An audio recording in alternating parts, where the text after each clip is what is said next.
मुझे लगता है कि जब शासन के एक तिहाई हिस्से को आप पार कर चुके हो, उसके बाद यदि आपको कलेक्टर्स और एसपीज़ को ये ताकीद करना पड़े कि जनप्रतिनिधि की जो पत्रावली है या उनकी जो डिमांड है उसके पत्राचार का जवाब देना चाहिए, तो ये बड़ी विडंबना की स्थिति है।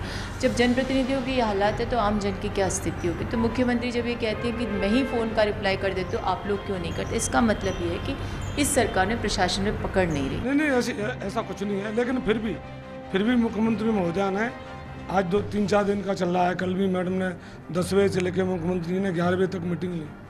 सभी जिला कलेक्टरों को अलग अलग बातें की, अलग अलग सबसे पूछा कि आप कार्यकर्ताओं के फ़ोन क्यों नहीं उठाते, जब मैं दिन में 1000 फ़ोन उठा सकती हूँ और जैसे नहीं उठा पाए तो हम वापस जवाब दे दें, तो आप इस चीज़ को करोगे तो इससे तो बहुत अच्छा मैसेज आएगा पूरे राजस्थान के अंदर।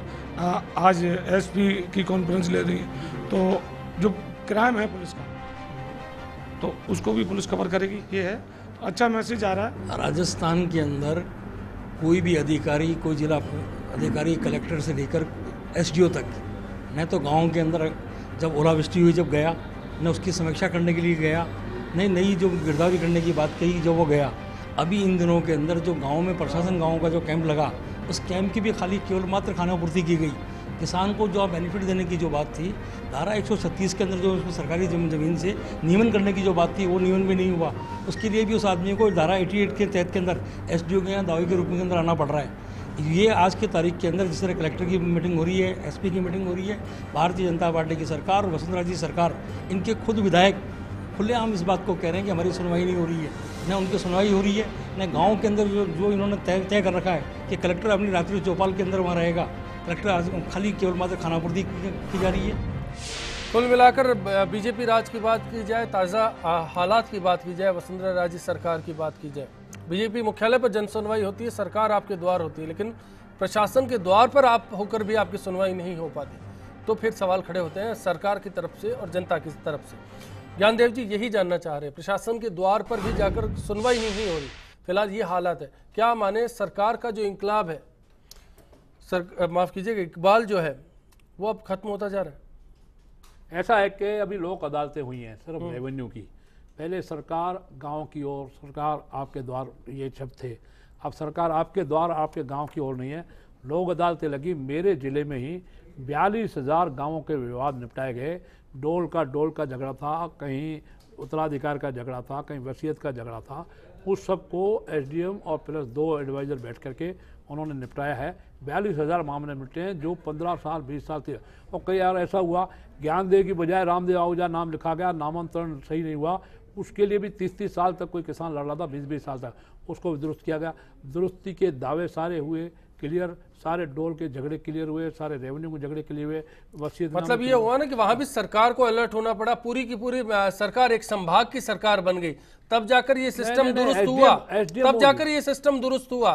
सरकार जयपुर में बैठ के क्या कंट्रोल कर पाती है, सवाल इसका है ज्ञानदेव जी। जयपुर की जो कंट्रोलिंग है ना, ये रिमोट कंट्रोल खराब हो गया शायद। ऐसा है, बिल्कुल रिमोट कंट्रोल खराब नहीं हुआ। मैं आपको बता रहा हूँ बहुत प्रैक्टिकली, बहुत एमिकेबली, कि वहाँ जो गया है वो तहसीलदार एसडीएम गया है और कलेक्टर ने सिर्फ मॉनिटरिंग की है, हम लोगों ने मॉनिटरिंग की है, इतना हुआ। और मुझे बड़ा ताज्जुब हुआ, मैं इसकी आलोचना करता था कि अब की बार सिर्फ रेवेन्यू डिपार्टमेंट को क्यों चुना मैडम ने, माननीय मुख्यमंत्री ने, और सारे डिपार्टमेंट पहले पहुंचते थे, अब की बार अकेला। तो पता लगा रेवेन्यू के झगड़े 20-30-40 साल से चल रहे थे, हम लोगों को पता ही नहीं, भाई भाई का झगड़ा, उस सब को निपटाया गया और बहुत तुरंत में निपटाया गया। 42,000 विवादों का अंत हुआ एक जिले में, तो लाखों विवाद पूरे प्रांत में निपटाए गए। और ऐसे ही कटारिया जी बोल रहे थे कि जो 2012-13 की तुलना में 13-14 में अपराध कम हो गए हैं, दलितों को इंसाफ मिलना लगा है, महिलाओं को इंसाफ मिलने लगा है। ऐसा भी हुआ होगा, सरकार आपके द्वार जाकर इंसाफ मिलने लग गया। आंकड़े बताते हैं जी, और आंकड़े जो है वो झूठे अगर होंगे तो 10-20% होंगे, 100% नहीं हो सकते। प्रताप सिंह जी, क्या सरकार आपके द्वार अभियान जैसे अभियान लगातार चलाने पड़ेंगे, या फिर सरकार का जो इकबाल है, मैं उसकी बात कर रहा था, देखिए आप बुलंद है, हम और आप बैठ के यूं ही खामखा आलोचना कर रहे हैं। सरकार कोई भी हो, लेकिन एक बात मानकर चलिए कि अभियान चला कर आप सरकार को चलाना चाहते हैं। अभियान हमारी भी सरकारों में चले, लेकिन आप जहां गए, जितने संभागों में गए, उनके रिजल्ट क्या है, इनके खुद मिनिस्टर्स कहते हैं कि सरकार के आंकड़े हैं ये हमारे आंकड़े नहीं, खुद कटारिया जी ने माना कि अपराध बढ़े हैं, स्थितियां बिगड़ी है, और उन्होंने ये भी साफ गोई से कहा कि आबादी बढ़ती है, शहर बढ़ता है तो अपराध भी बढ़ते हैं। मैं इस बात में इस पॉलिटिकलाइज होकर बात नहीं करना चाहता। एक बात आपको समझनी पड़ेगी कि इंटरनल डेमोक्रेसी इतनी ज़्यादा कमज़ोर हुई है कि आज हर आदमी, चाहे वो इनकी पार्टी बीजेपी हो या कांग्रेस हो, सच बात बोलने को तैयार नहीं है। हर एमएलए बेचारा घबराता है आज की स्थिति में, और ये किसी भी पार्टी के लिए भी ठीक नहीं है, स्टेट के लिए भी ठीक नहीं है, और ऑफिसर्स के लिए भी ठीक। इस बात को तो मानना पड़ेगा कि इस आज़ादी के इतने वर्षों में कहीं ना कहीं हमारी कार्यपालिका और व्यवस्थापिका आमने सामने खड़ी है, और कोई भी आप ले आइए सरकार, वो खड़ी होकर जब सरकार अफसरों को बचाने की कोशिश करने लगे, हाँ अच्छे ऑफिसर्स भी हैं, ऑनेस्ट लोग भी हैं, बहुत अच्छा काम करने वाले भी, जो दर्द लेकर काम करते हैं, फिर उनमें कोई अंतर नहीं रहेगा।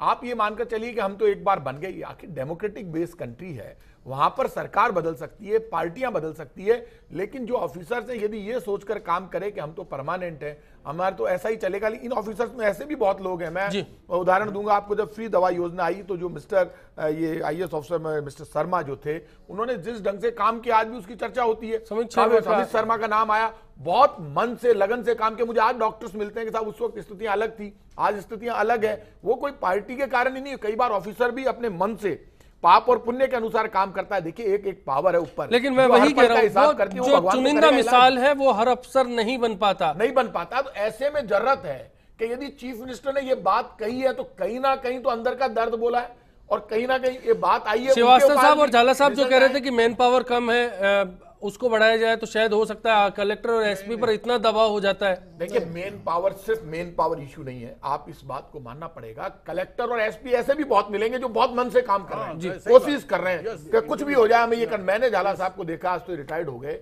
एक जगह दंगा हो रहा था, इनके मुंह पे तारीफ की बात नहीं, खुद हेलमेट लगाकर डंडा लेकर, मैं भी बीच में, ऐसा नहीं कि मैं एमएलए के नाते नहीं था, मैं भी, ये भी हंस रहे थे मुझे मजा, कि मैंने कहा एसपी खुद खड़ा है लाठी लेकर के, कैसे भी मामला सुधरना चाहिए, सिपाही के बराबर खड़ा है कांस्टेबल के साथ, तब उस कांस्टेबल में ताकत आती है। पब्लिक को भी लगता है कि एसपी खुद मैदान में है। वो एसपी का तगमा उतारकर एक सिपाही बनकर जब काम करता है कि ये वक्त है मेरे को, मेरी स्टेट को, मेरे देश को, और कहीं भी आपस में लड़ाई झगड़े को मिटाने का। इस वक्त यदि चीफ मिनिस्टर ने ये बात कही तो ये सिर्फ बीजेपी के चीफ मिनिस्टर नहीं है, ये राजस्थान की चीफ मिनिस्टर ऐसा है, लेकिन होता नहीं ये कह रही है। तो यदि वो कह रही है तो कलेक्टर एसपी को बार-बार कह रहे हैं, ये मानना पड़ेगा कि कहीं ना कहीं आप जो बार-बार कह रहे हैं कि मन की वेदना उन्होंने कही है, जनता के लिए पारदर्शी होना, जवाबदेह होना, ये अगर उन्होंने कहा तो अच्छी बात है। जो प्रताप जी भी कह रहे हैं बिल्कुल निष्पक्ष भाव से कहें, जवाबदेह तो होना चाहिए ज्ञानदेव जी, लेकिन वो जवाबदेहिता इतनी देरी से आ रही है कि बाकी अफसर काम नहीं कर पा रहे। नहीं, बाकी अफसर भूमिका स्पष्ट होनी चाहिए। बात ये है कि भूमिका जो है प्रशासन की अलग है और राजनीतिक लोगों की डायरेक्शन देने की बात है। जब हस्तक्षेप अगर बढ़ेगा तब दिक्कत होती है। भूमिका अलग है, फेसलेस डेमोक्रेसी होती है, मतलब इसमें अफसर अपना कलेक्टर है, वो अपना इंडिविजुअल कोई नहीं है कि किसी का नाम है कि वो प्रशासन को अच्छा काम करता है तो उसका नाम होता है, लेकिन सेक्रेटरी टू गवर्नमेंट है तो उसमें अगर हस्तक्षेप होगा, सिस्टम को डिस्टॉर्ट किया जाएगा, अगर मिनिस्टर पटवारी का ट्रांसफर करने लग जाएगा या एसडीएम और उनके कहने से पोस्टिंग होगी तो सिस्टम उसके कहने से चलेगा। खुशमिजाजी का दौर क्या आज ब्यूरोक्रेसी और पुलिस सिस्टम है, झाला साहब? नहीं, देखिए ये व्यक्ति पर डिपेंड करता है, और मैं तो ये कहता हूँ कि इशू जो है वो जनप्रतिनिधियों को जवाब नहीं देने का है। तो मैं ये समझता हूँ जनता और जनप्रतिनिधि दोनों के लिए, जनप्रतिनिधियों को उनके ग्रीवेंसेस का वापस जवाब देने का नहीं है। तो इस तरह से जो ये मैच्योरिटी जो है सामने जो आ रही है, इसके लिए they should be taken to task, जो इसके लिए दोषी है। दूसरा मैं ये कहता हूँ कि सरकारी खेमा यानी प्रशासनिक अधिकारी और जनसेवक यानी जनप्रतिनिधि कोई दो विरोधी पक्ष नहीं है, दोनों को मिलकर के, दोनों के पास जो जनता की समस्याएं आती है उनको मिलजुल करके एक दूसरे से कोऑर्डिनेट रख करके, कोई सुप्रीमेसी नहीं, कोई ईगो नहीं, और उनको देखना चाहिए कि भाई हर सेक्टर के अंदर, हर फील्ड के अंदर हर ग्रीवेंस का रिड्रेसल प्रॉपर तरीके से हो।